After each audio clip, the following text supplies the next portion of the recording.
በስመ አብ ወወልድ ወመንፈስ ቅዱስ አሃዱ አምላክ አሚን። ናይ እግዚአብሔር ምሕረት ናይ ቅድስት ድንግል ማርያም ጸሎት ናይ ቅዱሳን መላእክት ሓለዋ ናይ ቅዱሳን ረድኤት ምስ ኩላትና ህዝበ ክርስቲያን ይኹን። እግዚአብሔር አምላኽና ክሳብ ሰዓት እዚ ስለ ዝሓለወና ዕድመ ንንስሓ ስለ ዝሃበና ንሕና ነቶም ሓጥኣን ምስ ጻድቃን ፀሓይ እናብረቐ ዝናብ እናዝነበ ብጥዕና ስለ ዝሓለወና ክብርን ምስጋናን ንዘለዓለም ዓለም ንዑ ይኹን። ደጊምና ስሙ ብልሳን ኩሎም ፍጥረታቱ ዝኸበረን ዝተመስገነን ይኹን። ሓራይ እምበኣር ሎሙን እግዚአብሔር ኣብ ማእከልና ተረኺቡ ክምህረናን ከጸናንዓናን ሰማዕናዮን ተዛረብናዮን ኣብ እዝኒ ልቦናና ጽሒፉ ንምትግባር ከብቅዓና ናቱ ቅዱስ ፈቃድ ይኹን። ናይ ሎሚ ኣርእስትና እምበኣር ሎሙን እግዚአብሔር ከም ዝፈቐዶ ብዛዕባ ጾም ኮይኑ ዘለናይ ወቕቲ እውን ናይ ጾም ወቕቲ ስለ ዝኾነ ሎሙን ከም ፈቃድ ኣምላኽ እንዘራረበሉ እንመሃረሉ ኣርእስቲ ብዛዕባ ጾም እዩ።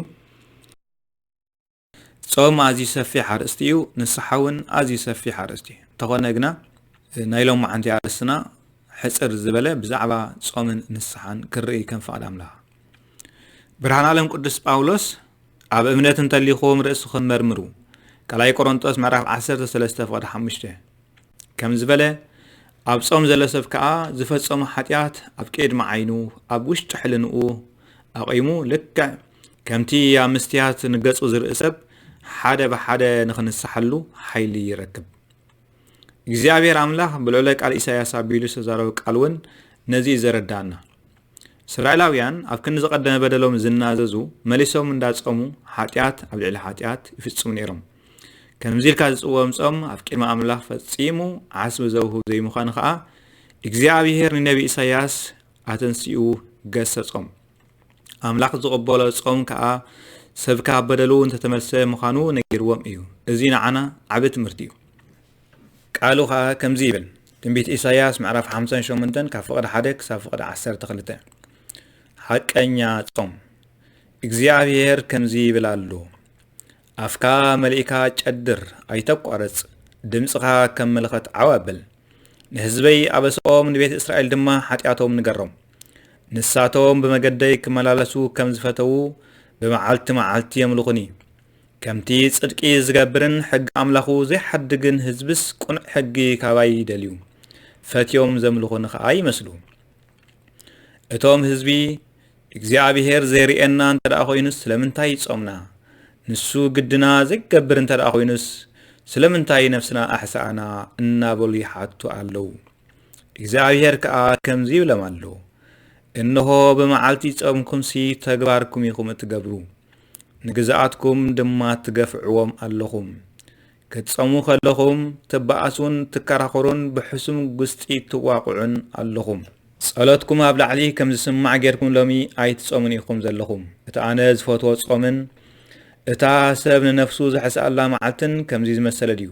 ከም ስልሰላ ርእስኻ ምድናንን ክሻን ሓሙኽሽትን መንጸፍካ ምግባርን ነዚ ድኹም ጾምን እግዚአብሔር ዝቕበሎ መዓልትን እትብልዎ ዘለኹም? እቲ ኣነ ዝፈትዎ ጾምሲ እዚ ስዕብ እዩ። ንማእሰር እከይ ምፍታሕ፣ ነርዑት ባርነት ምዝላቕ፣ ንጥቑዓት ምውፃእ ሓራ፣ ኣርዑት ባርነት ዘበለ ኩሉ ምስባር፣ እንጌራኹም ንጥሙይ ምምቃል፣ ነቶም ዝተሰዱ ድኻታት ኣብ ቤትኩም ምቕባል፣ ዕሩቕ እንተርእኹም ምኽዳን፣ ንዘመድኩም ካብ ምሕጋዝ ዘይምሕባእ እዩ። ሽዑ ብርሃነይ ከም ፀሓይ ንጎሆ ኮይኑ ከብርሃልኩም፣ ምሕዋይኩም ቀልጢፉ ክመጽእ፣ ጽድቀይ ቀቂድመኹም ክኸይድ፣ ክብረይ ድማ ደጀንኩም ክኸውን እዩ። ሽዑ ክትጸውዕኒ ኣነ ከዓ ክምልሰልኩም፣ ከተእውዩ ኣነ ድማ እኔኹ ክብለኩም እየ። ነርዑት ባርነትን ንናይ ንዕቀት ምውጥዋት ኣጻብዕን ንሕማቕ ዘረባን ከዓ ካብ ማእከልኩም እንተርሓቁም፣ ንጭኑቕ እንተመቐልኩም፣ ንጥሙይ እንተጽገብኩም፣ ሽዑ ብርሃንኩም ኣብ ጸልማት ክበርህ፣ ጸልማትኩም እውን ከም ፀሓይ ቀትሪ ክኹላዕ እዩ።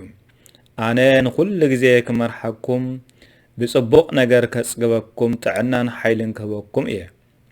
ንስኻትኩም ከዓ ከም ዝሰተየ ኣታኽልትን ከምቲ ማዩ ዘይነጽፍ ዓይኒ ማይን ክትኮኑ ኢኹም። ህዝብኹም ነቲ ቀደም ዝዓነወ ኣብቲ ናይ ጥንቲ መሰረት ክነድቁ እዮም። ንስኻትኩም ከዓ ነዳቕቲ ፍሩስን ቀጽሪን ሓነጺ ገዛውትን መዕረይት መንገድን ተባሂልኩም ክትስመዩ ኢኹም። ስለ ቃላቱ እግዚአብሔር አምላኽና ዝኸበረን ዝተመስገነን ይኹን። ትንቢተ ኢሳይያስ ምዕራፍ 58 ካብ ፍቕዲ 1 ክሳብ ፍቕዲ 12። ስለዚ ነዚ ምዕራፍ እዚ ትንቢተ ኢሳይያስ ምዕራፍ 58 ካብ ፍቕዲ 1 ክሳብ ፍቕዲ 12 እንተደኣ ብልቢ ኣስተውዒልና ኣንቢብናዮን ተረዲእናዮን እግዚአብሔር አምላኽ ዝቕበሎ ጾም ኣይናይ ምዃኑ እግዚአብሔር አምላኽ ዘይቅበሎ ጾም እንታይ ምዃኑ ብዝርዝር ተገሊጹን ተጻሒፉን ኣሎ። እስራኤላውያን ጾም እንዳጾሙ ከለዉ ካብ ሓጢኣት ኣይረሓቁን፣ ቁኑዕ ኣይፈረዱን፣ ንሓድሕዶም ይበኣሱ፣ ንሓድሕዶም ይቋየቑ፣ ነቶም ጉዛኣቶም ይቐጽዕዎም፣ ዝተፈላለየ ንእግዚአብሔር አምላኽ ባህ ዘየብል ተግባር ይፍጽሙ ይጾሙ ከዓ ከምቲ ብዙሓት እንገብሮ ዘለና ማለት እዩ። ግና እግዚአብሔር አምላኽ እቲ ትጾምዎ ጾም ንዓይ ንእግዚአብሔር አምላኽ ባህ ዘብለኒ ጾም ኣይኮነን፣ ንስኻትኩም ክትጾምዎ ዝግባአኩም ኣገባብ እዚ ዓይነቱ ጾም ኣይኮነን እመኢሉ ብነቢ ኢሳይያስ ገይሩ እዚ ክነብቦ ዝጸናሕና ወይ እዚ ክንሰምዖ ዝጸናሕና ቃል እግዚአብሔር አምላኽ ላቐሎም።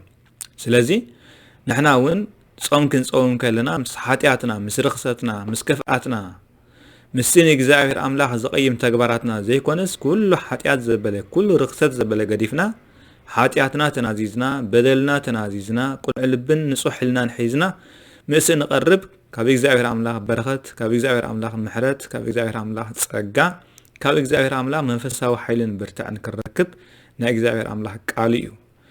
ስለዚ እግዚአብሔር አምላኽና ከምቲ እስራኤላውያን ጾምዎ ዝነበሮ ጾም እንውቀሰሉ ጾም ዘይኮነስ ሕልናና ኣቕኒዑ ልቦናና ኣቕኒዑ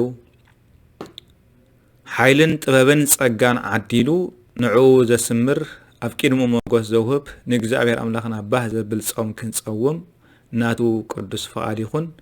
ሓጢኣትና ንምንዛዝ ኣብ ቅድሙ ከዓ ንጹህ ልቢ ንምሓዝ እግዚአብሔር አምላኽ ይብቃዓና። ስለዚ መሃረና ስለዚ ገሰጸና ልዑለ ባህሪ እግዚአብሔር አምላኽና ሕጂውን ክብርን ምስጋናን ንዕኡ ይኹን። ስብሃት ለእግዚአብሔር ለወላዲቱ ድንግል ወለመስቀሉ ክቡር አሚን።